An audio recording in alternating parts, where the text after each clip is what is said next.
Welcome back to the Arclight Podcast, where today on episode 5, we'll be covering the Nintendo Direct Mini, the Bandai Namco presentation, and a couple other small topics from the week, as well as some more generalized topics that we've discussed over the past couple days. So, right off the bat, I'm joined here by Camryn, Poggers. Patrick, What's up? Jimbob's back on the mic again. I've returned. And With an actual mic this time. Actual mic. We're not sharing a mic. yes, true. And my name is Erik, because I just forgot to introduce myself from the beginning. Who? Who Yeah. are you? I don't know, I'll leave. Wait, no, come back. Okay, I'm back. Anyways, so, how's everyone been doing this week? I'm doing. Running on F, as Yeah, Pat said running on a couple weeks ago. Just big gaming, chilling. Okay. Yeah, so any particular new games anybody's been playing this week? Anything anybody's been checking out? Well, me and a couple of friends, shout out to Zane, have been hopping back on Enlisted, this war shooter where you play the whole squad and you can switch between your squad mates. It's really fun. The shooting feels good. The damage feels good. Probably my favorite first-person shooter at the moment. Because everything else sucks at the moment. So, I feel that's me, that. Jimbob quoted, "The shooting feels good." it just feels fluid. That's a good way to put that, I think. I've been playing the Cuphead DLC. That did come 'cause out, it yeah. just came out the other day. I just beat the I guess I beat all the bosses on the island, and then now I'm on the final boss. I was doing that before I came over. That's why I was late. Oh, no. I kept trying to Dang, late gamer. I was like, I'm not leaving until I beat this boss. Spoiler alert: I did not beat the boss. Oh, so no. I have that I waiting see. for me when I get home. I see. I've been playing DNF with Erik. Oh, yeah. We bought that last week. DNF Duel. So, first anime fighter for me that even is remotely interesting. I don't know why. I really think it's the character designs. And just how it's just like, the naming conventions also are just very cool, in my opinion. Yep, they're just the names. I know classes nothing from the about original Dungeon game. Fighter, so coming into Duel, pretty sick, made by Arc. And that's pretty much it. Oh, well, I've also been kind of falling back into this, I have these moments where, like, I go and play, like, simulation games, like, management games. Yeah. So I've been kind of, like, just been big chillin', playing games like Crusader Kings and RimWorld and Game Dev Tycoon and a bunch of just, like, low brain power or high brain power, depending on the game.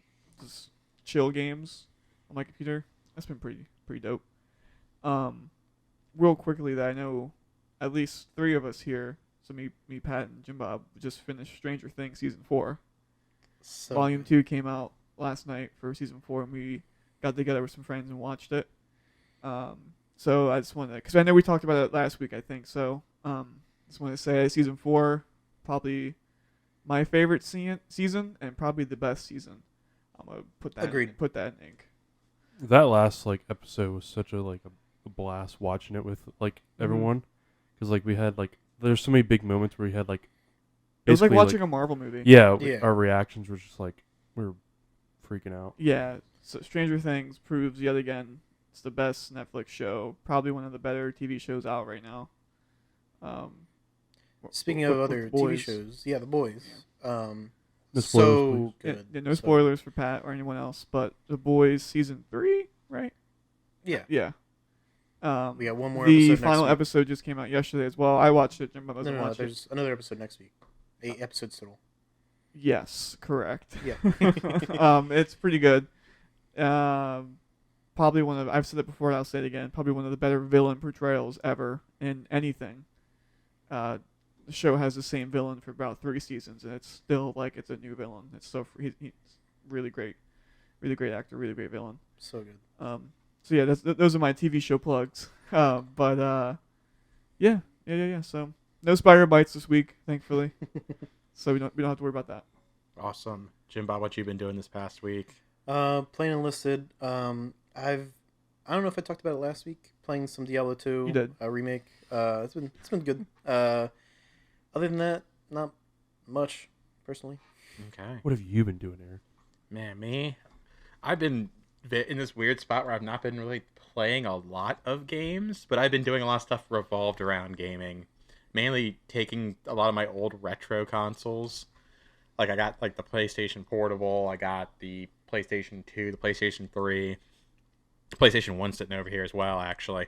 I'm not gonna do anything to PlayStation 1, but like the other three, I'm actually like soft modding so I can play certain games in English that were never English done. So it's like fan translations, but doing them on the original hardware because that's the way I like to do it. I like to sit down. Of course, I could do it on my computer and just emulate, but it doesn't feel great for me personally. I like to be able to sit on the couch and use the big screen TV and just play the games how they were originally meant to be played. It's a cool project too that you're working on. It's just trying to get those .hack games running. I just think it's cool working on the retro consoles. Yeah, I already have my PSP soft modded so I can run .hack Link, which never came over to America, with the fan translation for English. It's been pretty good so far. I'm really enjoying it. Only issue is the fan translation didn't completely translate. They only translated the big important direct story stuff and like some of the combat stuff. But like some of the side quest like conversations you can do and stuff, they're still in Japanese, so there's no point even trying to do them. But otherwise, it's been a neat experience so far. I'm looking forward to getting .hack Fragment, the Japanese exclusive multiplayer .hack game, over on my PlayStation 2 to run on a private server. That's going to be interesting. That's probably going to be what I do late night tonight before I go to bed. And then PS3 is once again another .hack game. I'm trying to get .hack Versus, another Japanese exclusive, but it was a fighting game, English patched as well, so that way I can fiddle around with that. Probably get Camryn over here as well, and Ovan throw hands. and Hosei are both playable in that game. Yep. So I will be assessing. And now I've been playing Link, I can actually play as Tokyo now. He's actually becoming a very fond character for me already. It's so crazy, like the way you said that when you were coming into this, what you're talking about now, that like, when can you start calling the PS3 a retro console? I think it's already almost there. I think because the PS2 was deemed a retro console like a couple of years back, I think. So the PS3, Xbox 360 era, I think is coming up on that soon. Sheesh. And then it's like when you start looking at games like that came out, like, so if you're considering the 360 a retro console along with the PS3, like the games that came out on there, can you start calling those retro games? Like, what is the term retro going to be applied? Like in 10 years, is someone going to look at Halo 3. Modern Warfare 2 and be like, man, what a great retro game? I think it might already kind of be what there, I mean? to be honest.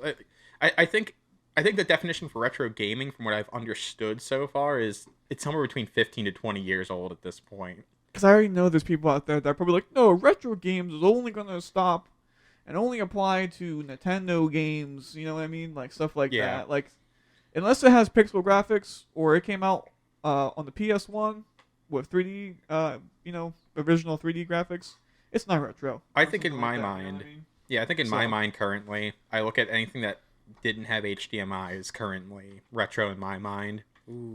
And then even coming Well, the into, 360 and PS3 had. yeah, well, that's what I'm saying. Like they're still they have kind of HDMI. safe in my book because you can still, and plus you can still actively use them on like their internet services and stuff. So I still consider them to still kind of be relevant at this point. It's getting close, though. Yeah, it's getting very close. Yeah.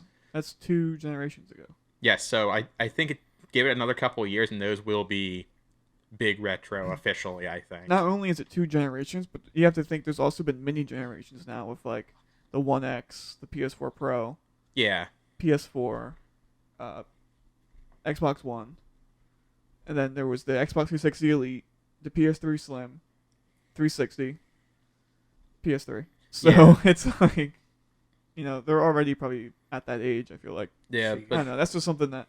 But the way you were talking about the PS3 like being retro, I was like, whoa. yeah, I think I'm just Yeah. if I'm gonna be honest, what spurred this outside of my recent rumors about the .hack recollection thing, I've also been always very interested on YouTube. Like if I'm just bored and have nothing else to do, I'm just laying on the couch doing nothing, but I want something on, I'll throw on like those console mod videos where someone will like mod a console to be able to do something else or something, or like to physically make a different shell for the console. I'll throw those on a lot, and I think me soft modding these consoles is kind of slowly going into a new hobby I might pick up soon to actually like mod retro stuff to be really cool and playable That'd be still. very cool. My YouTube recommendation homepage is a mess.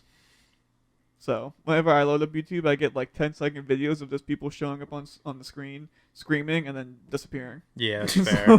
Like, You love to see it. and then I laugh about that for probably like 20 minutes.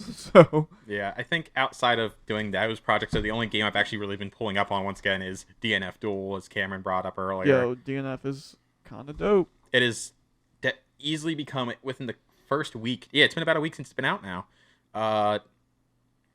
Yeah. No, it's not. It's been It's a been couple days, I think. It came out Thursday? Or was it Wednesday? Tuesday. It came out Tuesday. Yeah, because we didn't. It came whatever day we played. It came out on Tuesday. Yeah, I don't know. Sometime Yeah. last week. It came out on Tuesday. So that's been about 5 days now. So it's been almost a week. Within the 5 days we've been playing or just fiddling around with it, it's easily become one of my favorite fighting games of all time. Yeah, already found my main Ghostblade. I'm still fiddling around with a couple different ones right now. I started off with Striker just because she's familiar as far as like fist fighting rushdown combos. I've kind of branched out into Ranger and Konoichi a little bit. Konoichi's hit or miss. Like I have to really be just hitting the moves, or I'm not good with her at all. Ranger's a little bit more consistent for me, but there's a few characters I haven't even like given like a thought to yet that I feel like I should I try haven't really out. even played the roster, so. Yeah, and of course I just unlocked the Lost Warrior, the boss character. Um, And he's actually, I've tried him out a little bit. He's kind of dope, but I don't want to be like OP and play the boss character if he really is busted, you know. So I know Pat and Jimbob also hopped in on some of those matches we played before we went out to get our pre-record lunch, breakfast, or whatever time of the day it is. So I'm interested to see what you guys actually thought about those couple matches, as very low end like fighting game casual players. You know what I mean? Like As not playing like this kind of fighting game, the only fighting game I've this is only like a couple matches. It's not even like, only fighting games I've played like through and through before have been this like Smash Bros. Likes, not so much like Mortal Kombat likes like this sort of. I was playing Berserker. It was pretty fun. It felt easy to just get some combos going off without Right. even like thinking about it too much. Personally. Yeah, it has like a simple like learning curve. Like it's easy to pick up. It kind of reminds me of like the way Mortal Kombat is almost, yeah. where it has just like the simple inputs that you can put in. Mm-hmm. But yeah, the character designs are really cool. Also, Ghostblade is busted, but that's just the hater talking. So, like, the thing I've noticed about playing Ghostblade actually is that even though, like, I feel like it's easy to execute the special moves, like, all you gotta do is put, like, X and then, like, a directional push. The thing that with DNF I noticed is that, like, when you're doing a combo, your timing on your inputs has to be, like, really, like, on point. Because, like, if you don't enter it in fast enough, like, even, like, in that window, the combo chain doesn't go. or even slow enough sometimes So if you're like trying that's to juggle. like that's a lot of my issues with like when I drop combos of Ghostblade right now. It's because I'm not pressing the inputs fast enough. But that's also because you have to get the muscle memory to do that. But Yeah, it'll come with time. either way, I think it's really fun. I can see myself playing this as just hop on a couple matches, bring it over to a party, play some DNF. Yeah, I was about to say, so it kind of sucks we had to log the PS5 over to like someone else's house if we the, want to do that. the unit, the PS5, the absolute mega console. No, I guess granted, I could always go grab my PS4 from my parents' place still, and Ooh, I don't know about that one. right, well, the latency will be better. Yeah. Well, I actually have a PS5 carrier case. Oh well, then never mind. So There we go. yeah, I Easy enough. bought it for just transporting the PS5 to a friend's house every time we go up there. So Yeah, I also need to eventually get a adapter for my fight stick so I can actually play with my like $100-something fight stick on the PlayStation 5. pad gamer. Yeah. I'll be sticking to the controller. But And- anyway, so yeah, this Bulge. Yeah, I think it's been a fairly quiet week as far as like Cre- everybody's yeah, kind of like what yeah. we're doing. Yeah, I just think also like gaming news slowing down a lot too. That's why like I'm looking at the news flash section compared to like the first couple episodes where it was like, we were having major topics be about gaming. And we actually shows. cut a lot of And then- topics. Yeah, and now we're looking at like just bullish topics. But anyway, so unless anyone else has anything to add, we're just gonna move on to news flash. Let's move on. Let's do it. Okay, yeah. So this week's news flash. Not a lot here, as Camryn already stated. I guess first off, we'll start off with a little bit of news that kind of got put out through an interview recently. Sucker Punch straight up has stated they are not working on, and no one in Sony is currently working on, Infamous or Sly Cooper games. There's no plans to do so in the immediate future, which probably means there's no plans to do so at all. Yeah, they were like, the door's not shut, and I'm like, yeah, it is. It is. I think the people that are like, no, Sly, this is an outrage. It's like, maybe if you went out and bought the game when Thieves and Times came out, it wouldn't have sold so poorly. You know what I mean? So unfortunately, they probably want to work on Ghost 2, but they're probably also being told they have to work on Ghost 2 because that game sold 8 million copies. Mm-hmm. And in my opinion, this might be a hot take. I think that was the best Sony first party game I played from last gen. Oh, absolutely, I agree. I think It was their fastest selling. it was original from IP. the world, from the open world things you could do, narrative, gameplay, characters, graphics, especially art direction, and the combat was just like everything was firing on all cylinders. So, I'd much rather see a Ghost 2 than a Sly 5 or an Infamous 4, I think. 4 or Technically, 5, yeah. If you count First Light as like 3 or whatever. It's a shame though, because Sly Cooper. I mean, the first 3. I've never played the 4th one, but the first 3 games are really fun, and I think Sly's a cool IP. But I don't know. Yeah, I see. I think Infamous is a bigger L here, in my opinion. Yeah, Infamous seems like a game that Sony would want to make more of, but they just don't. Maybe because I think Infamous was trying to fill in that superhero genre void, and now they have Insomniac making Spider-Man. So And about to be Wolverine here. yeah, soon. so why focus on original heroes Yeah. when we can make guaranteed money on a Spider-Man game? You know what I mean? Yeah, I mean, it's just a shame that a lot of these like mascots like Sly from like the PS2 era of Sony just don't really exist. Like the only one that made it through was Ratchet and Clank, and barely. Like we've only gotten 2 games over the past 10 years from them. I think Ratchet and Clank have survived because the dev team wants to keep making them. Oh yeah, probably, Yeah. absolutely. Like that is purely like we don't. That's Insomniac, right? Is it? Ratchet and Clank. Yeah. believe so. Yeah, I'm pretty sure. Yeah. So like I think the people that work on those games like want to work only on Ratchet. You know what I mean? Yeah. So And of course, I think Jack and Daxter could still be around, but they were Naughty Dog, so they're not. yeah, they ain't come back. Yeah, no. Now we have too much more Last of Us to make apparently. Hey, I'm interested to see what that Factions multiplayer game is though. Oh, I'm down for that, So- but let's just once again go ahead and remind people that we do not need this fucking PlayStation 5 remake of Last Yeah, of are Us. you- Yeah, we 1. don't. Interesting. No, we don't need Are you it. interested in Last of Us 1 for the 3rd time? Last of Us 1? No, I'm interested in the in the Factions game, the new game. Yeah. That said, I said it before, if they are like, "Hey, upgrade your PS Plus subscription for this for the remake." I don't know why they're not doing that. I would up it for a month just to play through the remake, see what it's like. I feel that. Really, Yeah. really, I'm not gonna pay full price for the game, but I would gladly just up my PS Plus. I haven't even done that yet, normally. So Yeah, about to say they keep trying to I've been getting kind of semi-pressured over like emails and stuff like, hey, if you upgrade now, the rest of your year you still have is only like $20 or something, and I'm like, maybe if you get some good games on there, huh? Yeah, I almost did it the other day, and I looked at the library again. I was like, yeah, no. they gotta add some Like, more don't stuff. get me wrong.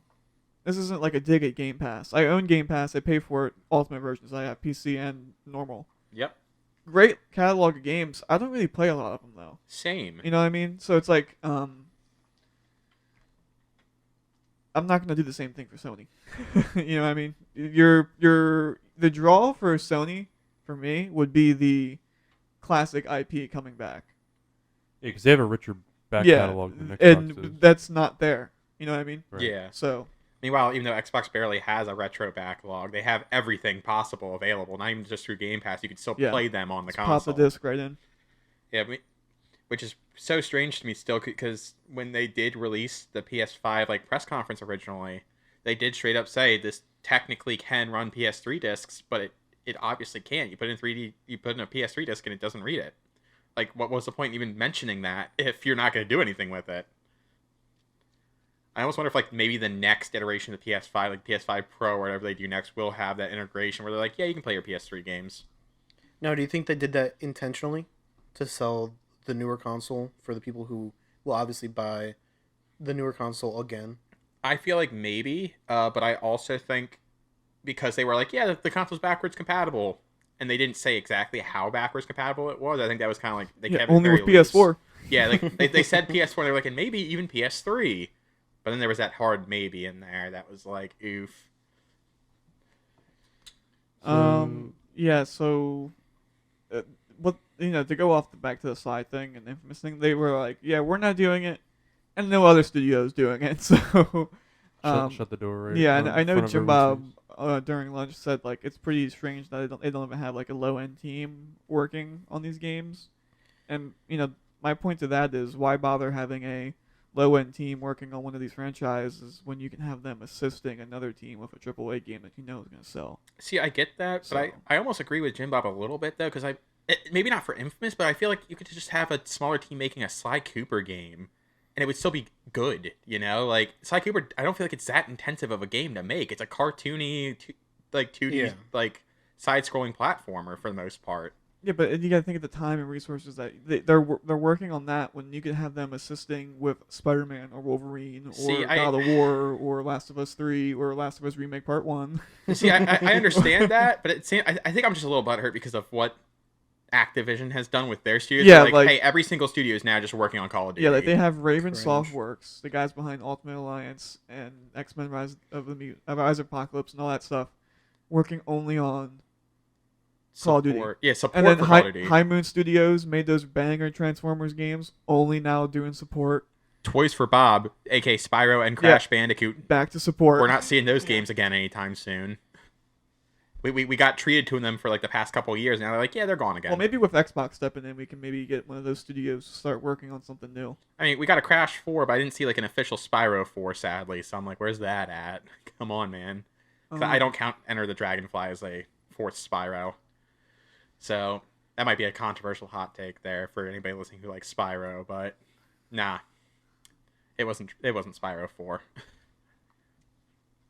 So that was the Sucker Punch news. Yes. So right on to the next bit here, because we're definitely going off topic a little bit with that. Yeah, that one went all over the place, but trying to reel it back in. Yeah. So next up on the news flash here, back on Tuesday, was it Tuesday or Wednesday? I didn't watch this, so I don't know. I can't remember the exact day, probably because it was kind of underwhelming. The Nintendo Direct Mini that came out was a Nintendo Direct that was completely like associated with, well, yes, very mid, but associated to nothing but third parties. There was not a single first party game shown, and it was like 25 minutes long. Now, granted, I'll admit, even though I will say it was mid, there were still a lot of games I was like, oh, I'd probably play that. I'll probably play that. I might check that out. Some of the highlights I think that we've all talked about from it so far, the fact that I'll save the big one for last because I see Camryn readying for it. Personally, for me, I saw 3 of my favorite like childhood hero video game characters come back. We got the Mega Man Battle Network collection, which has every single Mega Man Battle Network game, which is like 10 or 12 games in one collection, coming out later this year, which is super dope. They were really neat, like RPG style Mega Man games. I definitely think they're interesting. If you're into those kind of games, check it out. Next, they showed off Pac-Man World. I think it's called like Repack or something like that. It's a remake of the original Pac-Man World. The original Pac-Man World was a solid 3D platformer for its time on the PS1. I'm definitely going to give it a check out when it comes out on the Switch. And then the last one they showed, well, I guess I went out of order for sure, but then they did Super Bomberman R2, which, I mean, if you like the first one, you're going to like the second one, because it's like just more of the same, it looks like, sadly. So nothing new here. I've never played Bomberman. I don't even know what kind of game it is. It's a weird, like, versus puzzle game, kind of. You have to keep dodging other people's bombs while trying to take them out with bombs. Bombs. Yeah, I played, like, the Bomberman on Gary's mod. Yeah. And... How many hours you got in that? Like 3,000. Woo!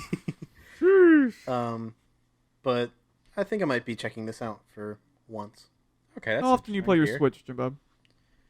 I've maybe put in like 50 hours of gaming on it since I bought it a How few long- years ago. Damn. I thought you would say like the I beginning feel of the that. year or something. I feel- I feel Yikes. that. Since I bought it. Well, I mean, I think the most time I put into my Switch was when Three Houses came out. Oh my goodness, yeah. So I put a lot of time into that, and that's about it. And, Project Octopath. Well, Octopath Traveler, and then Triangle Strategy. So I think the most time I put in on it was when Sword and Shield came out. not me. I have like 300 plus hours in Sword and Shield.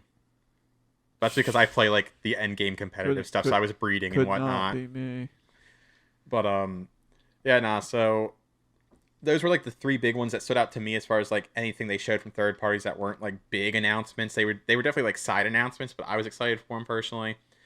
And then after those three, they kind of went into a bunch of other like third party games. I think the only other notable one before we get to the last one once again was the fact that Square Enix is releasing a Harvest Moon / like Rune Factory / Stardew Valley like game called Harvestella, and it looks pretty solid so far. They confirmed a couple days ago as well that it's going to have the Final Fantasy job system for the combat like stuff.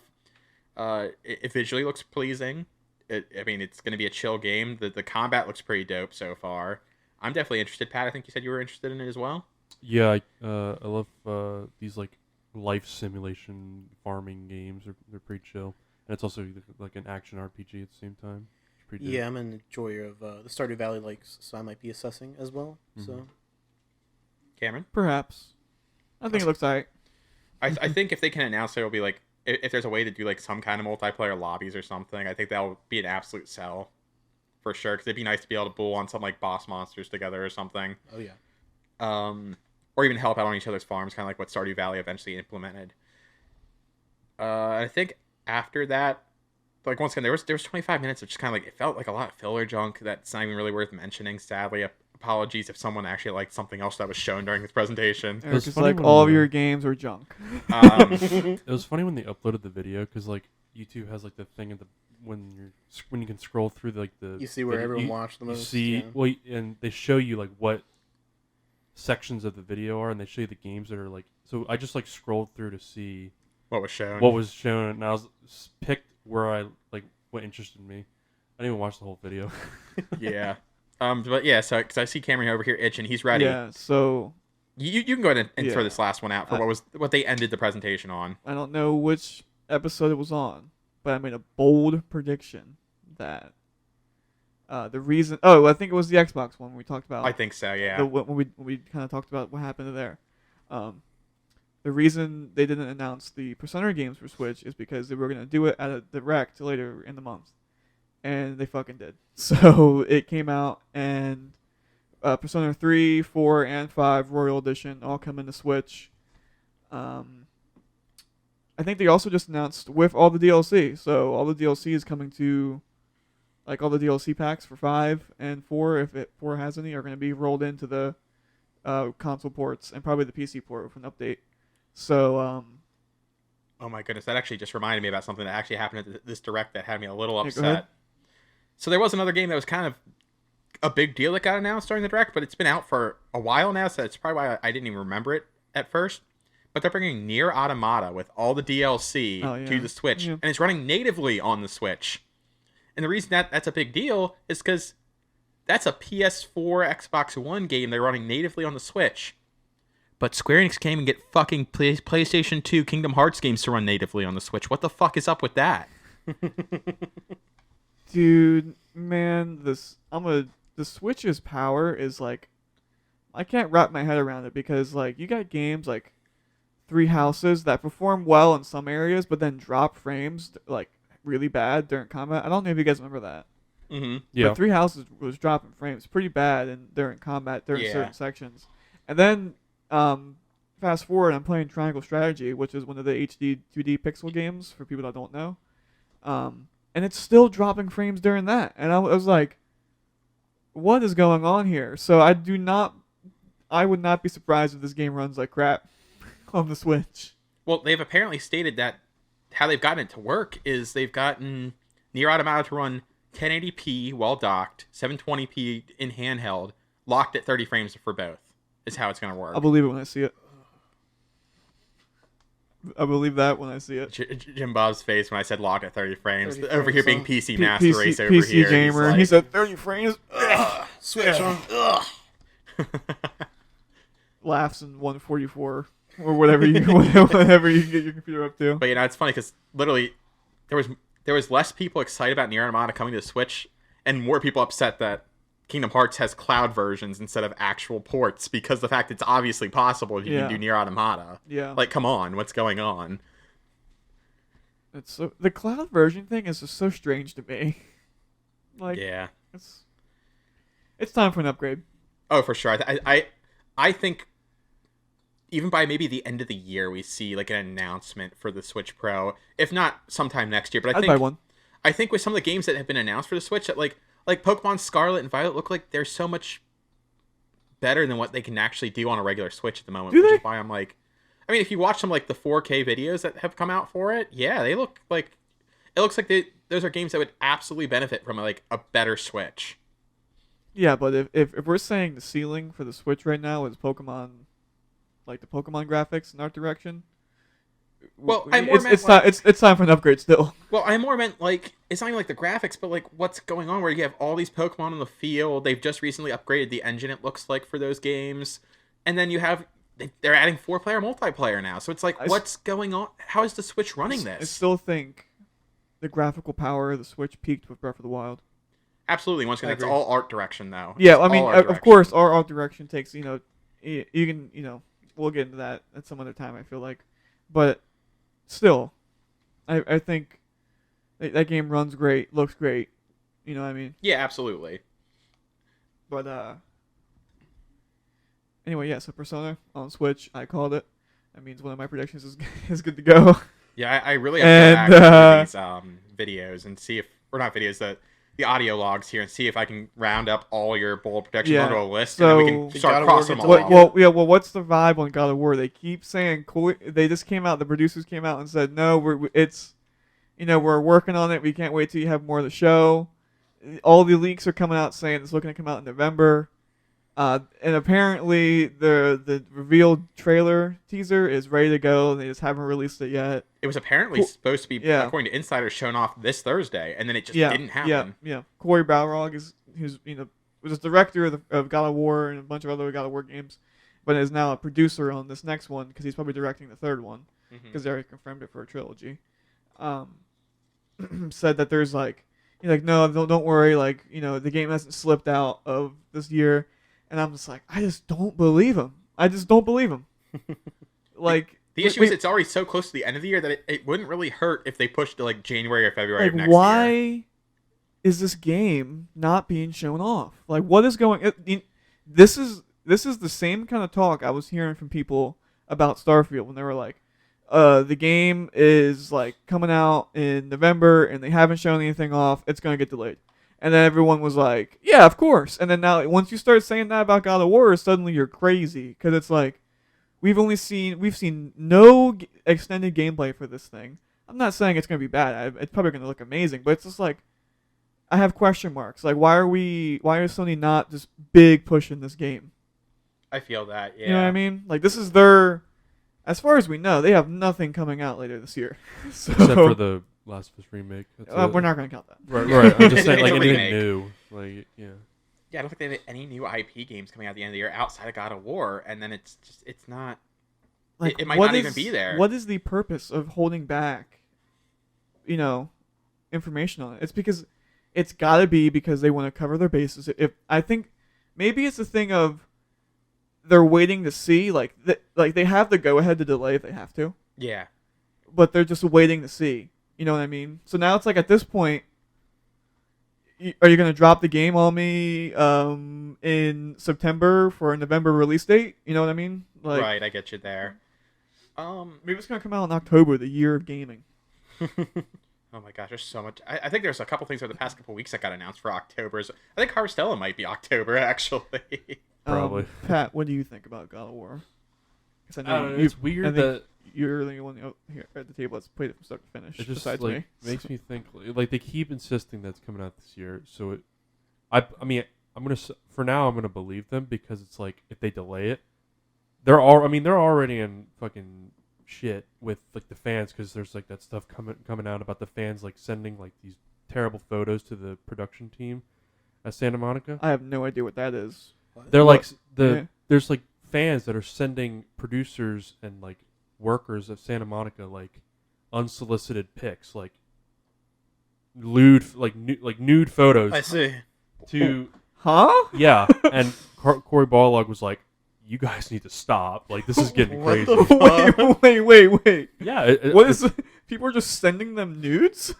yeah, like Release your game, or else you see what you don't want to see. yeah, and then he came out and he was like, "This is like crazy from gotta you stop. fans." Yeah, like they're like, "We're working on the game. The game's gonna come out. Is it Please." multiple fans? Yeah, they're bad. Like the fans are like so pissed. It's just one guy. This sounds like one of those like Release really the game, bad, or else. one of those really bad 4chan like Yeah, like conspiracies. You going don't on want right to know now. what happens if you don't release this game. because like, and if that game gets delayed, I can't even imagine what's gonna happen if it gets delayed. So you don't want to know what's gonna happen if it gets delayed. I think it will come out in November. I think they're not. I don't think they're really sweating pre-orders because the game's gonna sell. Well, like, yeah, nuts. yeah, and it's So, gonna sell, but it's just weird to me Yeah, because I don't know, like there's just no marketing for the game. There's not even like any real ads around. But I guess it's it's it's got to be weird. ready to go, I guess. So, but yeah, God of War, I still think it's getting delayed. I'd be willing to say it's 50-50 at this point. We'll see when we see, This reminds me a lot of Todd Howard when he said the release date for Starfield is in ink. Verbatim, that's what he said. True. Obviously not. Okay. Christ. We are still in the newsflash somehow. I just realized. Last topic. Last topic. Bandai Namco. Not a whole lot. Yeah, basically. That's really all you need to know. Just for sake of talk about it for like a couple seconds here. Bandai Namco had a presentation last night. They announced a My Hero Academia Battle Royale game that kind of looks interesting. Going to be free to play. There's supposed to be like a closed beta at some point next couple months. Cool. Outside of that, they showed off some other games that they've already announced, so nobody really cares. And Monster Rancher's back somehow. I don't know how, but it's back. They have a new game, Ultra Kaiju Monster Rancher, where you raise kaijus from the Ultraman series for some reason. One of the weirdest collabs I think I've ever seen in my life, but I'm buying it day one because I love Monster Rancher and it looks kind of sick. No dot hack pain. Yeah, that was the only reason I stayed up to watch that whole presentation because it went on until almost like 1:30 in the morning. Jesus. It was to see if that dot hack last recollection gets announced, and it did not, which means more than likely our last hope is Tokyo Game Show. That's the last chance I think we see it this year. I don't think if we don't see it this year, it's not going to happen, but I think that's our best chance to see it is Tokyo Game Show this year. Anyways, yeah, okay, newsflash over, cool. Yeah, bye. I need that person sending threatening their nudes to Sony Santa Monica to start doing that to CyberConnect 2 for dot hack. Well, you do it. No, I'm good. Just bully them into releasing the game. I got you. Thank you, Jimbob. I don't even understand. Like, what is the point you're trying to make by doing What this? is the thought process? Just being like, Oh my god, I'm angry. Here's a picture of my cock. Release the game. release the game, please. I'm down bad. Either release the game or rate my cock on a 1 to 10 scale now. Oh man. Okay. Oh, man. So I think we had some topics yeah, prepared for this week, right? topic Yes. 1 is this is my topic. What are your core memories / moments that you'll always remember in video games? Like just something that happened in the game, a level, a mission, like an event, just like a piece of gaming lore. I got some gaming lore for you All immediately. right, we'll throw it to you. When People sending dick pics to fucking Santa Monica. This is a core moment in the history of gaming. When they look 10 years from now, they're gonna be like, We should have done that more often. you can draw a direct line from this dude's cock to the release of God of War 5. You can draw this guy's cock in God of War 5. It's gonna be a secret Easter egg somewhere in like a hidden corner of the game. That dude's nudes just up. It's gonna be like Kratos is gonna come up to a wall and there's gonna be like Etched in stone. yeah, etched stone, and he's gonna be like, "What is this?" And Atreus is gonna be like, "That's Cockman," or like some next level lore. Tyr is gonna be like, "You don't know who that is." But anyway, yeah. So my answer to I guess I'll start with my answer to that question. Go for it. This is like one, and I think I'll have a couple just bouncing around. The one I'm thinking of is the final mission in Halo 3. Shout out to Zane. He said, "Don't talk about Halo." Here we are. The final mission of Halo 3 with the Warthog and the Mjolnir mix popping off when you're driving down the ring. Is it the ring? I can't remember. Yes. Yeah, well, it's the installation I think is falling Yeah. apart. Yeah, and you're driving through, and the platforms are falling off, and there's grunts all around. They don't know what's going on. Arbiter's in the back with the chain gun that's blowing away aliens. It's an ultimate co-op movie. Yeah. And then it all boils down to the one final cutscene with them hitting the ramp into the Pelican, and Chief and Arbiter help each other out, and then it just goes into the ending of Halo 3 with Chief going into cryo sleep. And there's it shows the memorial of someone etched 117 on the wing. Then he wakes up 5 years later, Well, yeah, and then releases Halo 4, which sucks ass. yeah. So it like that right there. If you hard cut the Halo franchise, boom. There's no ODST. There's no Reach. No 4 or 5 Infinite. None of that ever comes out. That trilogy of games, that moment right there, it's just like a perfect moment. I feel like in video games, of like a hard franchise end. It would have been if there was no Halo, people would talk about how that's probably one of the better endings in gaming. Yeah, 1, 2, and 3 agree. is one of the best gaming trilogies in games. So like that's I feel like a core moment. Just playing that isn't gonna that'll never leave my brain. Just like this dude sending his pics to Sony Santa Monica. So Jimbob, you got your answer? Yeah. So mine's not like a specific moment. Well, it's more like we don't want to hear it then. a moment of my life where, for years on end, we talked about how I had 3,000 hours on Gary's mod earlier. Every day after school, all day during the summer, I'd just be hopping on to play with this little community on whatever we were on Gary's mod, mostly TTT. That's trouble in terrorist town for the people who aren't informed. Yeah. People who aren't cultured. Yeah. It's sort of a deduction game, first-person shooter. But just doing that for years on end, I think really stuck me into a non-single player mode.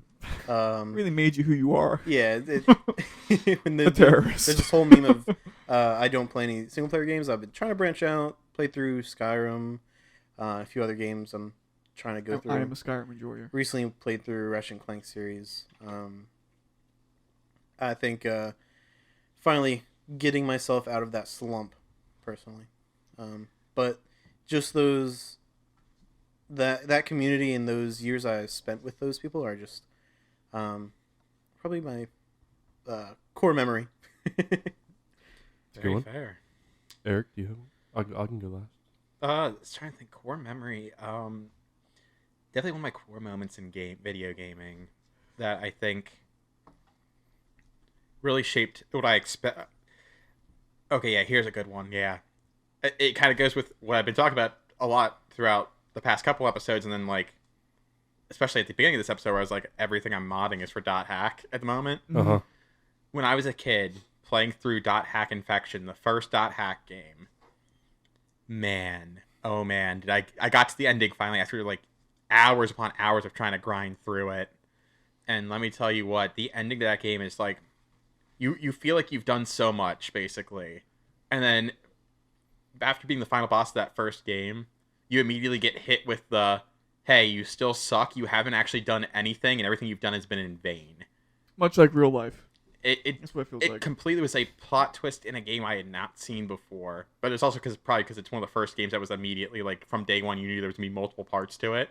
Mm-hmm. So playing through that game and getting all that progress and doing and having it all mean absolutely nothing by the ending definitely shaped what I expect out of a good plot twist in a video game. Do you get data drained at the end? No. Once again, whether if the remakes get announced later this year, of course we'll be assessing those. But if they don't, we can play through them in our personal time over here. Okay. I can get them on my PS2. Cool. So Yeah, I only play GU, so.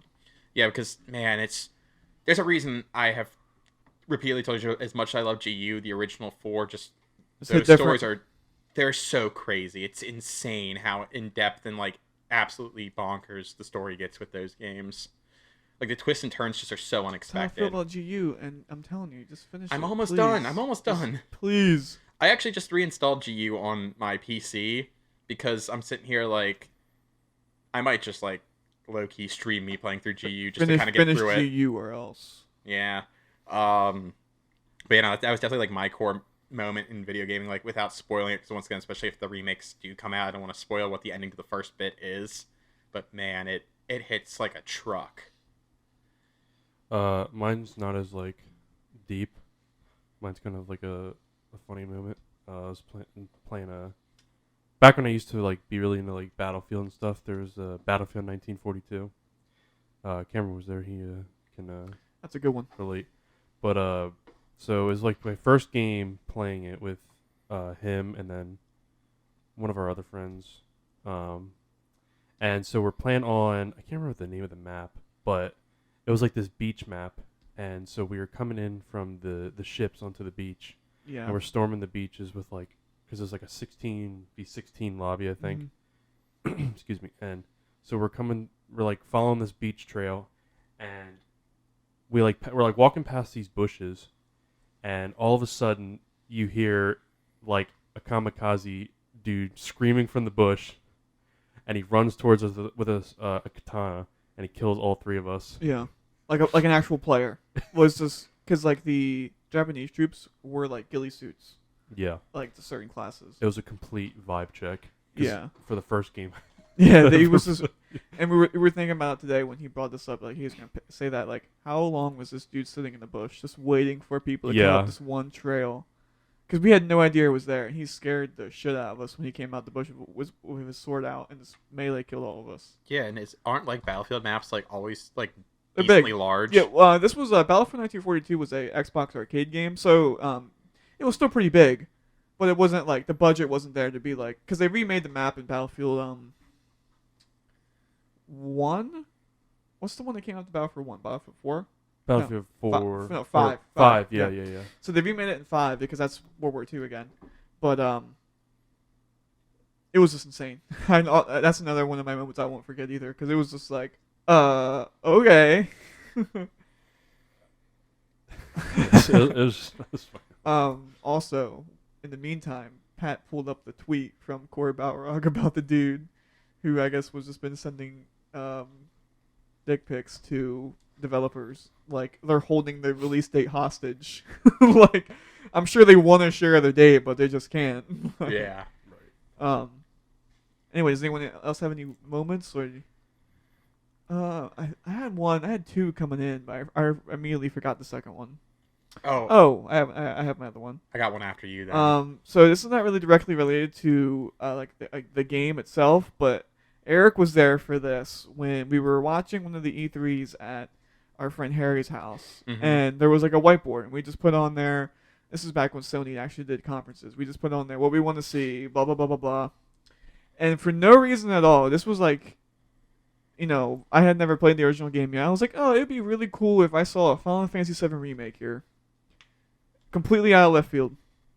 And then we're sitting down there watching it, and then the first teaser plays of I recognized it immediately because it was using soundtrack a score from Advent Children, the Final Fantasy VII movie. Yeah. And I was like, no way. And it started going off. I think, were you there too, Pat? No, I don't think I was.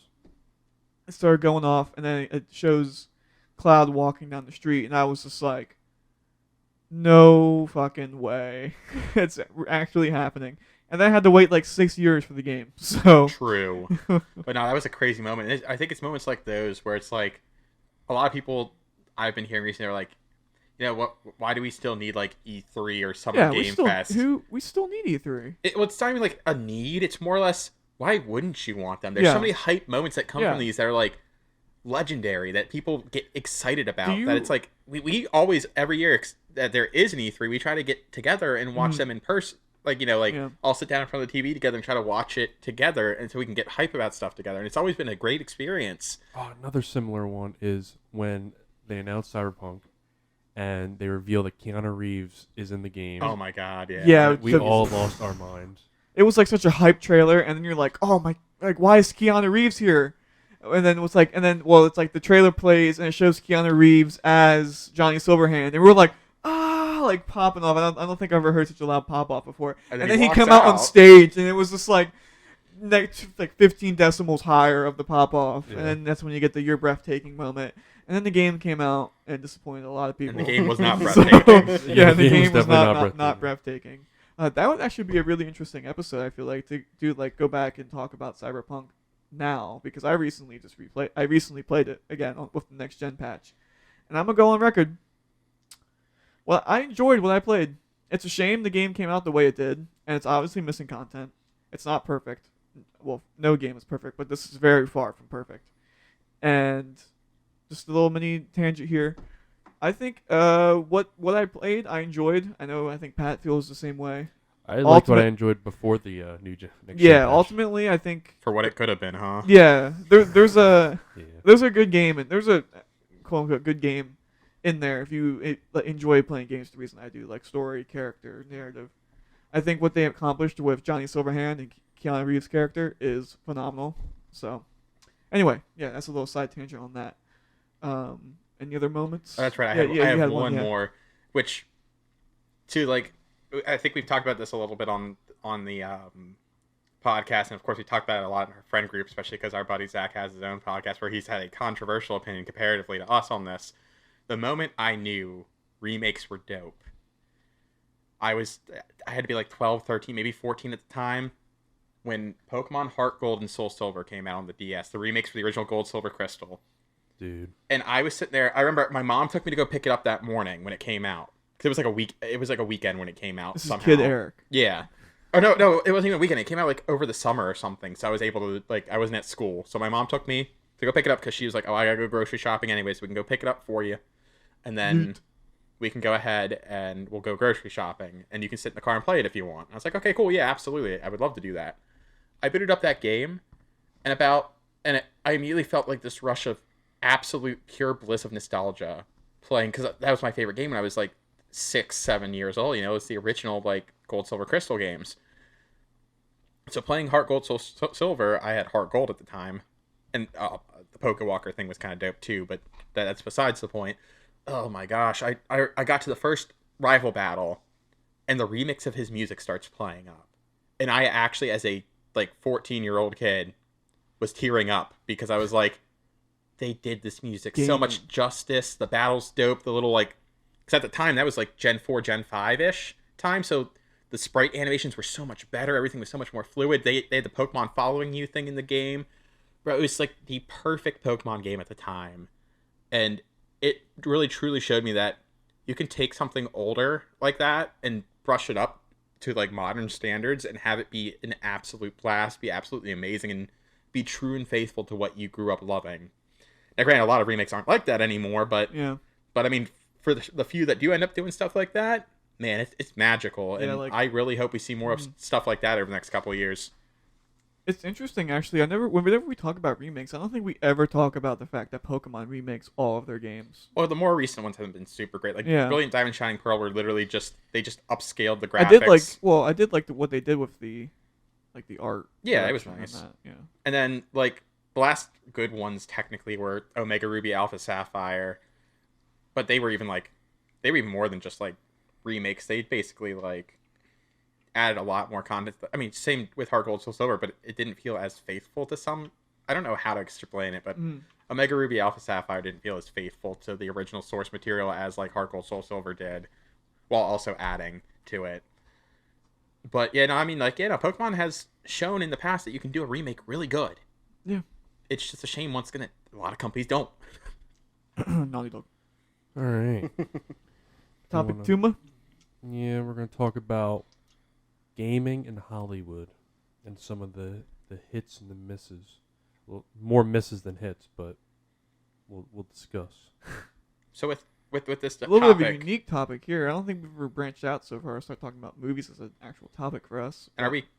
So we're talking about shows as well, like show Yeah, adaptations. Yeah. But we're shows. not talking about cartoons, right? We're not going to touch those because those aren't technically Hollywood, right? I wouldn't consider those Hollywood. No, I'm not gonna count anything cartoon. So I just say because normally, like cartoons based off of like Well, yeah, like video well, games are normally Sonic pretty at least cartoon, decent or yeah. better. Yeah, that's you the know? case. We'll talk about how good Castlevania is. Yeah, exactly. Like it's okay. So we'll just stay away from cartoons. I guess. Jimbob, then. who is making a slumped face after watching like 3 episodes of Castlevania, being like, not for me. So just live action stuff. But the intro talks about how good Ruby is. Hold on. No, that was the pre-podcast. Oh, yeah, that was the pre-recording yeah. cast. Yeah. Yeah. I'm pulling out the hatchet. Yeah, you heard me. But yeah, no, there's not been a lot of video game. Yeah, just right off the bat, there's not been a lot of good video game adaptations when it comes to like That's kind of the Hollywood joke, in right? general. Yeah, like I can't off the top of my head, I can't think of any like really good ones. Well, I have a list. There's only 49 video game movies. Okay. we will not be going through all 49. No, I'm only gonna go. Angry Birds the movie. No. I'm good. Well, I guess I would consider that still technically well, like it has- Hollywood because it's a It's big animation. budget Yeah, animated. it has it listed by Rotten Tomato. Not that matters. Review score, and the highest rated one that we would care about to talk about is the Detective Pikachu. That was actually a I really think good that's one film. of the film. most successful ones. I remember seeing that in theaters, and man, it was good. I really enjoyed that one. Yeah, it's just we talked about it a little bit before we started recording. It's like, okay, this is cool. This is a proof of concept. All right, now give me the trainer battle. Like, show me trainers battling as the movie. Or even like if you want an easier concept for a movie of that, like because I feel like just trainer battling isn't that interesting. Make it a Team Rocket plot or something. Like Yeah, have I the agree. hero. Well, yeah, it go after, wouldn't like, be- Team Give Rocket us or a something. gritty Pokemon. Well, gritty. Like Not gritty, but like yeah, no, like, yeah. gritty, like Jimbob's like, I want to see a gun get pulled. I want Onto a I want Pikachu. Pikachu to die. Yeah, Pikachu. Oh, no. Pikachu's dead. I wanna see Sephiroth Jinx. kills Pikachu. I want to see Jinx in a brothel. Hey yo! Hey, What the? Hey yo! Team Rocket's gonna kill Pikachu, and then Ash is gonna spend the rest of the movie getting revenge, Hunting on them Team down. hunting them down on Team Rocket. It's gonna be John Wick style. Yeah, it's gonna be like John Wick. He's gonna. Yo. Detective Pikachu was sick. Sonic is pretty good. Yeah, I haven't seen the second one, but so that's a 68%. Not that matters. But then below that is Sonic the Hedgehog 2 and then Sonic the Hedgehog, the newest movies. Both of those pretty good. I would argue, in my opinion, they're really only. I went into the Sonic movie hype for Jim Carrey, Mm-hmm. and I ended up actually getting a pretty good story. I feel like it's still a kid. It's ultimately still a kids movie. Mm-hmm. But I feel like there's enough there for anyone to enjoy. And I'm not a Sonic fan. I think we talked about this in the first episode when we talked about Sonic Frontiers. Yeah. But like casually, I mean, I think some of the character designs are pretty cool, and I think Sonic himself has the potential to be a cool mascot character.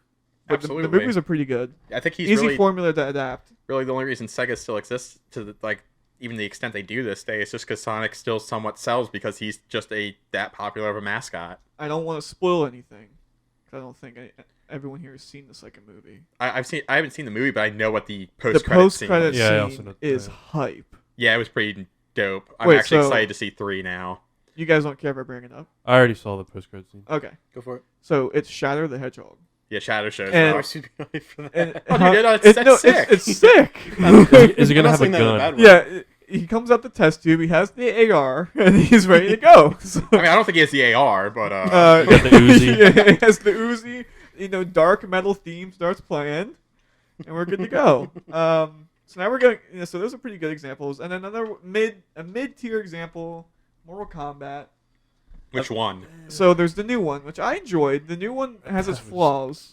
It was very corny. Very Jim Bob and I Yeah, look but- at each other like, yeah, "Sheesh." but it's Mortal Kombat. Like it's gotta be corny. I'd You know rather what I watch mean? the I old think ones. it's- Well, than yeah, the the new original ones. one, super the original corny. Mortal Kombat movie by Paul Anderson is Yeah, I'd rather watch really that good. one. I actually think that's the best video game movie, in my opinion. Huh, really? Yeah, I think it's still when you compare it to like cinema, like other crazy good movies, like you can't compare Mortal Kombat to like Forrest Gump. You know what I Right, mean? of Or course. like I get you something. there, You know what I yeah. mean? So, that's just a really good example. What do you guys think is like the best video game movie? Oh man. I can tell you what's not. Rampage. I forgot that came out. I haven't even seen it. Saw that movie. Me and one of our friends had booked. We had a free ticket to see a movie, so we saw the movie before Infinity War came out in the IMAX theater. It was just me and him in the theater, and that movie absolutely sucked. Jeez. Like a bottom tier There's The Rock in it, though. rock movie. Everyone loves The Rock. See, I feel like that's the hard part with like those kind of like arcade game adaptations. It's like there's not a lot of story to go with, and they try to make a big story out of it, which is a shame because like Rampage as a video game concept slapped back in the day. I loved Rampage games when I was younger. Yeah, me too. But like making a movie out of it doesn't make sense. Like, you have to make a story at that point. There's no story to it. It's just monsters bulling on a city. Yeah, like what is it about? Like why do most of them fail so much? I really. I If think you look at like something like Resident Evil, which seems like super easy to make a if they're movie just off playing of, through the first and game. everything that they released for it sucked. I enjoyed this last movie. I did enjoy Welcome to Raccoon It was City. fun, but, it's, like, it's I still wouldn't not say a it's a good good movie. movie, It's yeah. still It's not a good movie, but I still think overall it's I enjoyed watching it. I just think ultimately it comes down to these people. They get in there. For one, they're trying to make it something it's not. I feel like is a big thing.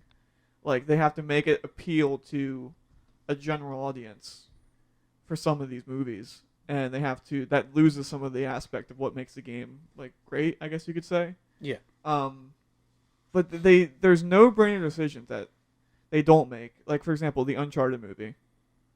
I feel like, first of all, it's probably not hard to look at the script of the game and be like, all right, there's our script of the movie. Yeah, So adapting a game by so- adapting a game by Naughty Dog, who basically just makes movies anyway for their video games. yeah, so that's what like I'm interested to see how The Last of Us does, like the TV show. 'Cause I think that is a really good thing to adapt to a movie, and I think getting a TV show is even better. Oh, speaking of that just reminded me. Technically a video game adaptation, but also a book adaptation. The Witcher series. Yeah, the TV show's Yeah, really well, good. the TV show is more based off the books, I figured that much. Yeah, but still, The Witcher's good. yeah, You know, that's not bad. We talked about the most recent one, Halo. Ooh, shout out to Um, Zane. More Halo talk. Yeah, more Halo talk. Well, he actually encouraged talk about. Yeah, this yeah. one, So the Halo TV show, I enjoyed it. I don't I agree also with. enjoyed it. I think like in the moment you're like, why are they making these decisions?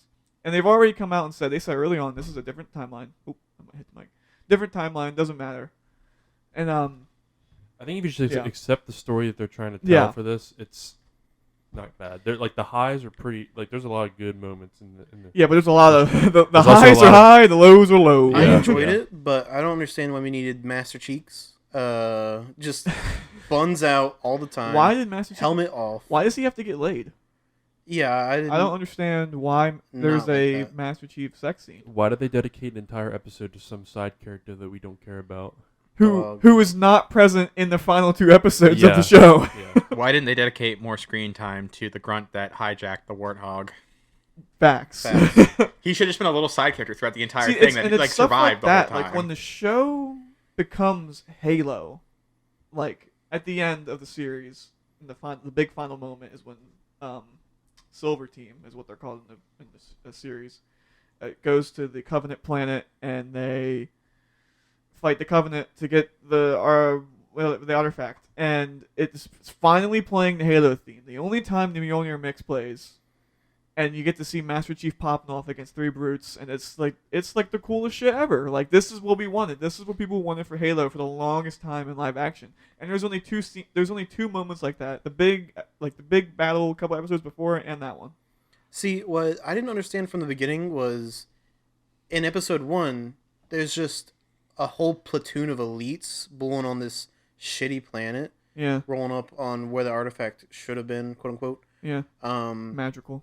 Meanwhile, I don't think that ever would have happened. Like, I don't know why the jackals, grunts, Yeah, and why weren't they brutes there? weren't showcased until like later in the series. Like, that was kind of sketchy. Granted, though, the Covenant Looked looked so good. great. Yeah, like all the special effects look really nice. Yeah, they it blew me didn't. They away. didn't skip out on that, and I'm hoping with season 2, it's like back to like Green Goblin says, back to formula. Like we need you need to take a heavy look at what's going on. You have all all the reviews. Just make it like the game. What they did do really well was the special effects, as well as like making the Spartans feel like Spartans, like so heavy with their footsteps, so like just the people that didn't have their chips ripped out, like so emotionless.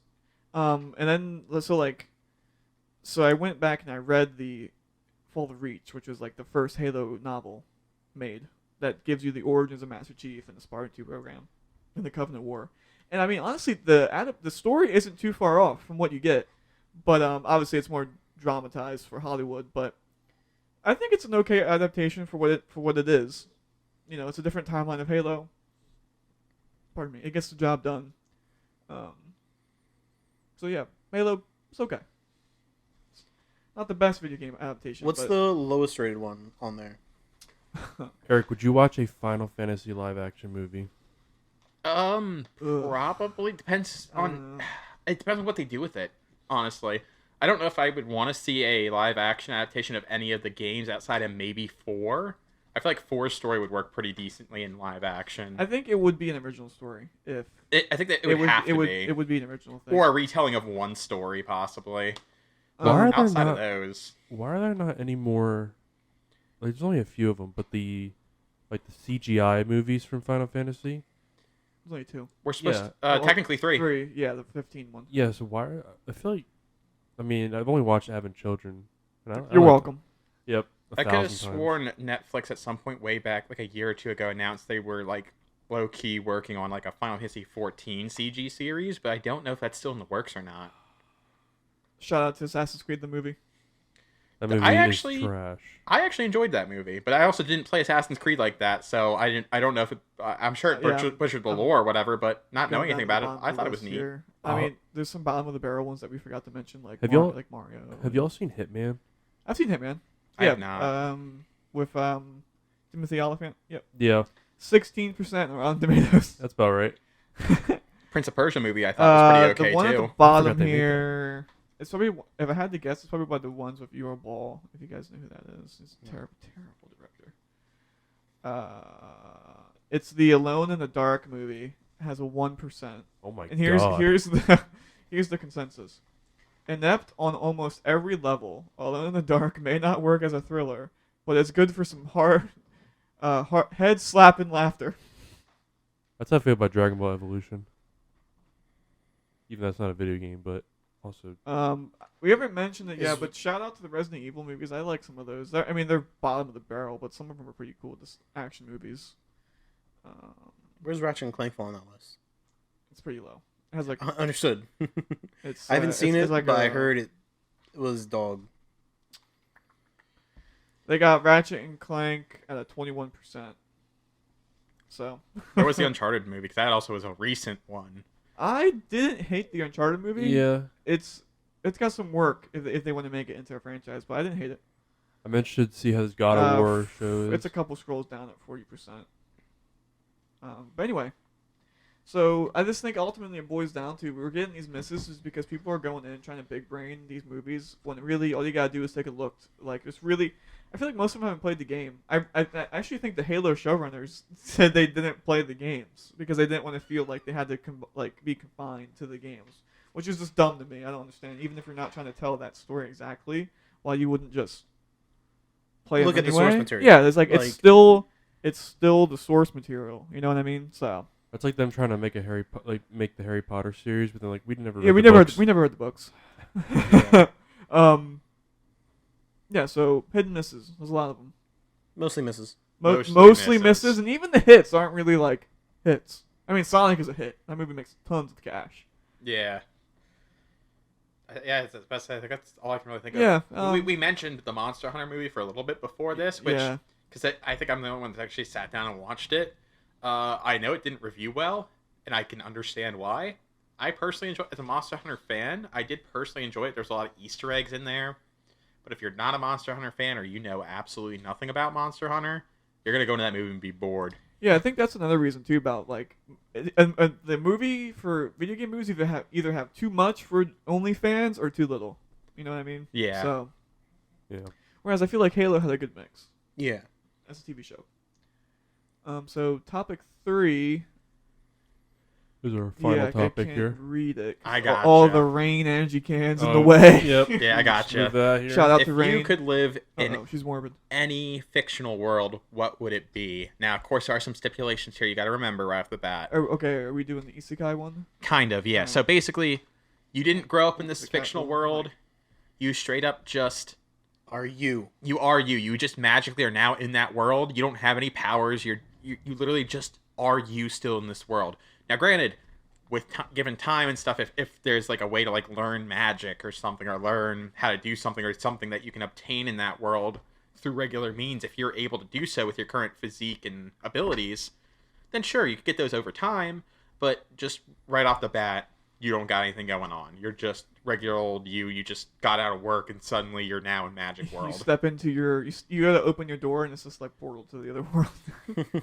Yeah, so with that being said, okay, boys, what are your picks here? Alright, who has their pick ready to go? I do, I technically, also have one. because mine is super simple. I brought it up before we started. I was trying to think of something else, but I couldn't think of anything else I would actually prefer over this one. All right. And that would just be the Pokemon world in general. Like, I don't one. care what region, Yeah. really.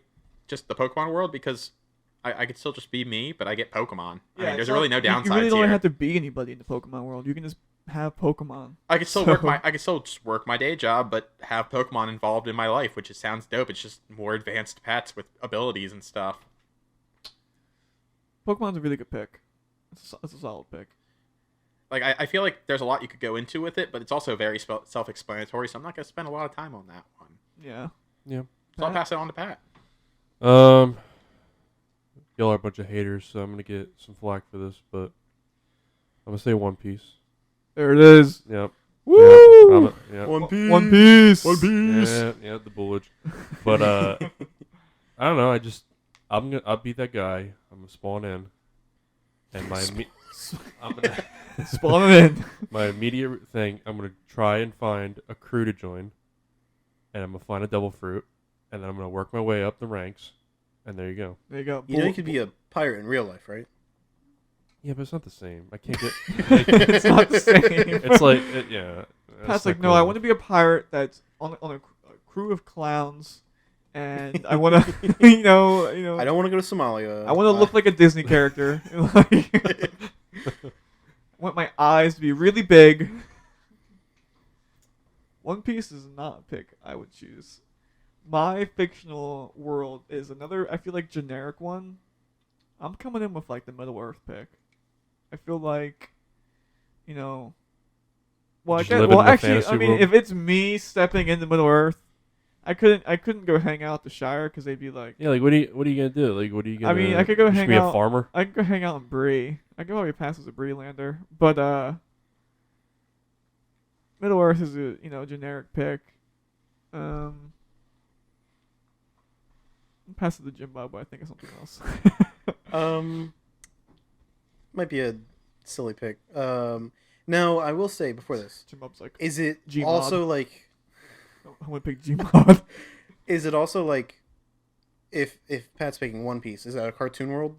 That's fictional, yeah. So we get No, it's like, cartoon is he Pat. cartoony? Yeah, cartoon Pat. Cartoon Pat. I would assume, yeah, you would be. It'd be like when you just go be into in the the art universe, style of yeah. the world. I'm picking the Stardew Valley. Pixelated Jimbob, Pixelated Jimbob. just farming, Just farming it up. farm Bob. It just feel chill, you know.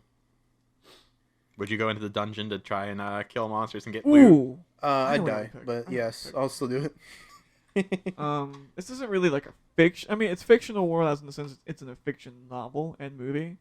If I could step into the world of like Ready Player One, where the Oasis exists, Oh fuck. like, and then you can do anything. I'm changing my answer to SAO. I want the full Oh, dive fuck. system. Yeah, as soon as you said Ready Yeah. Player One, I was like, oh fuck. So you want to get stuck in Castle Aincrad for 2 years? Fuck it. Yeah, let's go. No, I want the post Ooh. that full dive system. Do you think you could survive the Ironclad 2-year? Hell no, I can't. No, I'd be like that one guy in Kirito's first party where he just jumps off. He just jumps off Oh, the yeah. ledge. No, I think I would truly be able to survive it. I think I would just be like one of those people that stayed in like around the first town, just helped out like. Like one of the, like the with orphans and shit. Yeah. Yeah, like the guild that really only focuses around like the first couple floors. Yeah, just I think that's how I would like lay it out. I'd level pretty high and overlevel for the first couple areas, and then let other people deal. Like I knew people were already going up to deal with the bosses and stuff. I'd just stay on the first couple floors, enjoy life until we all get released. I would definitely probably partake in like getting the other skills leveled, like crafting and. Oh, yeah, smithing, absolutely. Stuff like that. Yeah. What, you say cocaine? I say cooking. Oh, I was like, hey yo, My cocaine my skills pretty cocaine high. skills up there, man. Could you survive in the Fallout world? No, Absolutely not. No. Absolutely not. I would. No. No. Did you see the conditions in Megaton in Fallout 3? Absolutely not. But yeah, no, there's a lot of work because like now you're saying this stuff like. Once again, me bringing this up multiple times throughout the podcast, just the regular world of dot hack because once again you just kind of Yeah. you're just a regular person, but you can play dot hack the world, you know. Now, to go off of SAO, do you think a full dive system is like This is topic 4. plausible in the future? I think Not for like 30 years. No, I don't think it's anywhere Full close. dive. Well, full dive is just a more obviously more in depth version of VR. yeah, but it takes I think you it's- actually I mean, feel yeah, the you're senses actually and stuff. using Yeah. Like it's neural linked and stuff. I would like hope if we it get is something like that in our lifetime. I doubt we will. I think we might get it in our lifetime, but it would be like when we're like old. Yeah. And that's the best time. Yeah, true. That is. We could just kind of like have a Shit, second life when we're go younger. to work? Hell no, I'm laying. Yeah, we're all laid up. retired. Yo, Yeah, Go we're work, retired. go work your cringe 9 to play 5. GGO. I'll be gaming. Gunyo No, Online. I A bunch of will- old people playing like this MMO or VR GGO. MMORPG. This dude. Dog, I'd be playing GGO like To crazy. get, but Yo, but imagine to get Tarkov. Oh my Tarkov God. in full dive. Shit. You die in the game, you die in real life. Finally. Hold on. Would you go into a game knowing that if you died in the game, you died in Absolutely real not. life? Absolutely not. I would never That play it. said, I did just say I would play SAO. So It depends. Like, what do you mean it depends? All right, it's it's like- it's if it's like Stardew a- Valley. it started. If you die, but if you die in the game, you die in real life. so when I was said it depends. It's like is there benefits from actually playing the game? Like in real life, I gain money, sort of thing. Jim's Sure, like, yeah. what is the incentive? It's like Yeah, I'm if you down. sell your Fuck it. crops, you'll get actual money. Yeah, I'm down. Okay, I could see that. I guess it depends Pat, on the game. you know, there's though, like too. actual combat in Stardew Valley too. Yeah, I know that's what I'm saying. But it's not as like You don't have to do it. You don't though. You don't legitimately have to. Oh, you don't? No. Oh, no. Like it's kind of useful to get some early game stuff, but outside of that, you don't have to do it. Basically like streamlines the game instead of like hoeing one tile of dirt, fully upgraded through only the mines and stuff. You can hoe like 18 patches of dirt at the same time. It's just like quality of life improvements. got you. So, here's another thing to spin off that topic 3. If you were to go into a setting like Middle Earth, for example, what, like, you get to spawn in. What's like what are you switching? Like, what's the new race you're picking? Like, you get to be like an elf or anything like that. I'm picking Hobbit. That's a pretty easy pick. Understandable. I think I'm just gonna stick as a human. Boring. Yeah. It is boring, I but feel like the elves. I feel like the elves would be kind of dope, especially because you just get to go to like paradise when you're just Yeah. ready. You're like, Yeah. yeah, I'm just going to paradise Yeah. now. Yeah, but so do I. see, If I'm a certain Hobbit. But you're I not. don't I'm like not. elves. I've never liked elves in Hold on. anything. That's fair. That's, I feel that. There's a lot of people who I don't know don't. if I'll Pat, take or Pat not. doesn't like dwarves, doesn't like elves. Well, no one likes. Oh, I forgot dwarves. about the Does- dwarves. does- Maybe I'd be a Oh. dwarf. Dwarves are Pat lit, is honestly. a not fantasy enjoyer. What do you mean? I like fantasy. I just don't like do you mean this, no one likes like the dwarves? hear ye fantasy, like the fucking like the Dolph Ligma. I am queen, like the high fantasy speak. I don't really like that. You're kind of high right now. Yeah, but Lord of the Rings is sick. It is, but it's not. I mean, it's not like I don't know. All right, fair enough. Moving on. Elves are just very You don't like it. pompous. You don't like it because it's popular. No, I enjoy Lord of the Rings. So SAO full dive, huh? It's such an interesting concept, really, to think about. Like, if that, I mean, I'm sure it will be possible at some point in our lives, but will it ever get as deep as something like SAO, though? You know, like I would pay an insane amount of money. Oh, absolutely. Yeah. I think it would be.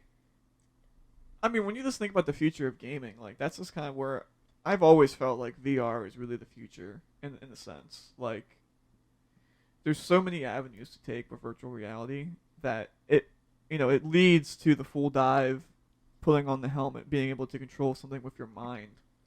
Remember when there was that one company that said they were going to be able to basically have a SAO style, they were going to have the VR nerve. Yeah, they were going to the nerve by 2024. Yeah, that ain't happening. We got 2 more years. Where's it at? It's not happening. I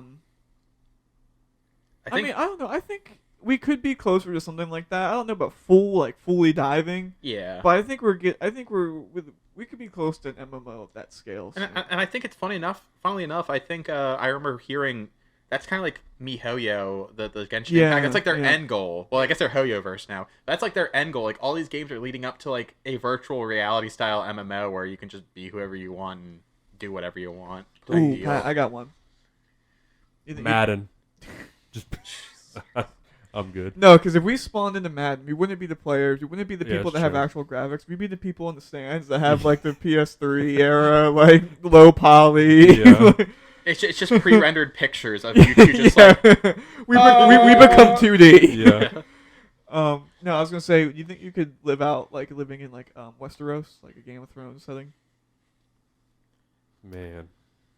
I mean, yeah, just like as because a normal, I mean, ultimately, like, it's mostly all it's all humans there mostly. Yeah. There's no other I crazy think like races. Yeah, I think I could live that. See, you like, if I had to guess, you said you don't like high fantasy. I enjoy. You're a low fantasy enjoyer. Game of Thrones is the highest fantasy I enjoy. Yeah, that would be low fantasy. And then, because really think about it. It's weird because I also like I enjoy Lord of the Rings. Yeah. I don't know. I can't like. There's just some parts of fantasy right where they take it too high and it's very like classical that I don't really. No, enjoy. I understand. I'm not a big fan of the hear ye. Urianger speaking. Yeah, mayhap we should go to thy tavern. Yeah, Stuff like stuff like that. I'm not really a big fan of either because it's just like a slog to sit through. Especially for like games like 14, man, great dialogue, like it's written great, but it's just like yeesh. Like after a while, like hours of playing 14, you're just like. You gotta realize mentally drained. That's what 16's gonna be like too. You gotta realize. Yeah, but it's all like classical 16 English. isn't an MMO that's gonna have like thousands of hours. I mean, true. Yeah, you got me there. Yeah. So, fictional world kind of spun off into a bunch of different topics there. We said we were gonna try to keep it reeled in, so we kept it reeled in as much as we could. I think we stayed on each topic pretty. Yeah. Well, each topic subtopic. I mean, I feel like this last topic really just. It really I wanted was the last hard topic to be not vague. go off into it. Oh yeah. Would you guys live on like a comic book world, like you exist in Marvel's 616? I don't know about Marvel. Maybe DC. I'm not a big fan of Marvel people. Well, either or, like you could step in and live in like a comic book world, just be like a normal civvy in like a comic book world. Oh, I forget. That's right. You would be like normal. Yeah, you would be like a normal dude. Probably not then. If I had to pick one, I'm gonna pick the boys. Get some Oh V. my god. Get some V. That would not be the one From I what picked. I've heard from the boys, Jimbob would like get murdered. Oh yeah, very definitely. badly. Jimbob would use V and get like the most like normal power. See, I want that one.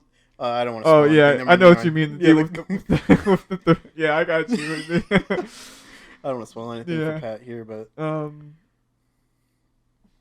basically, I'm gonna say basically there's a guy that has a giant cock, and he's like controlling it. It's like a long.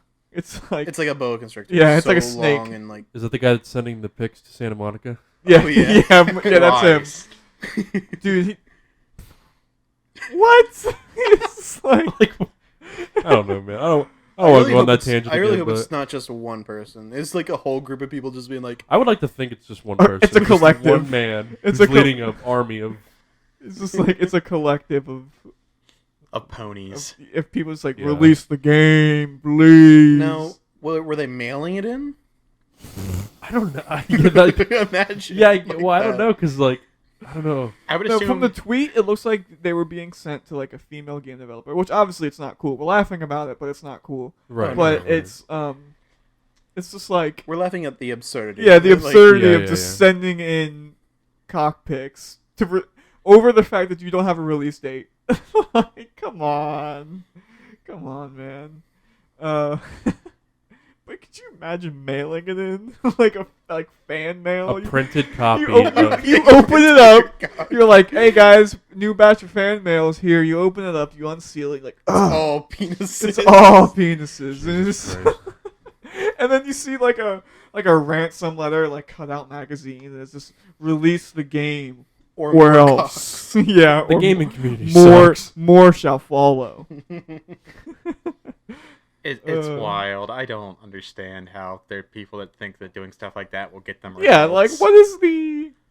That's, You really that's, think- that's you really the think the absurdity of it. Like, you know, You really think the company's gonna be like, oh damn, now I really gotta release the game?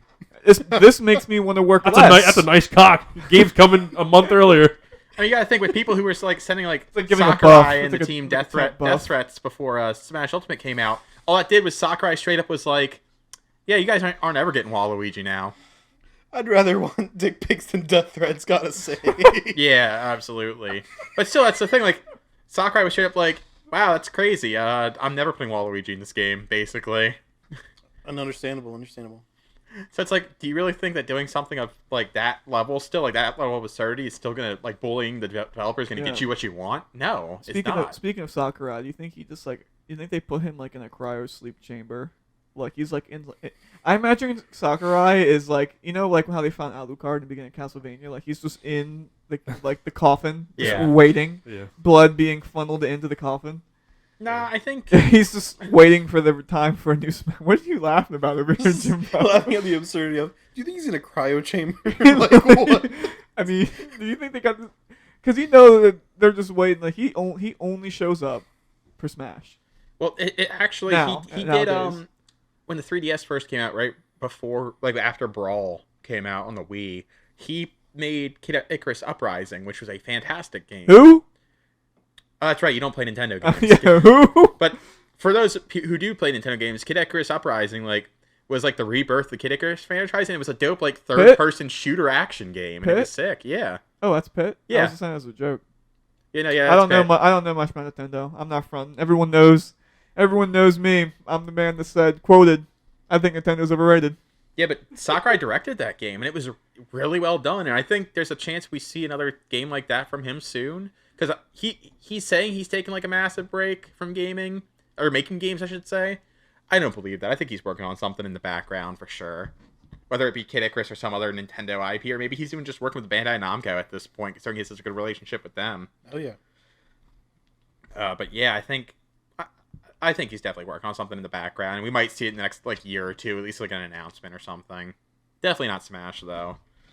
Yeah, I don't think they're doing another Smash for a long time.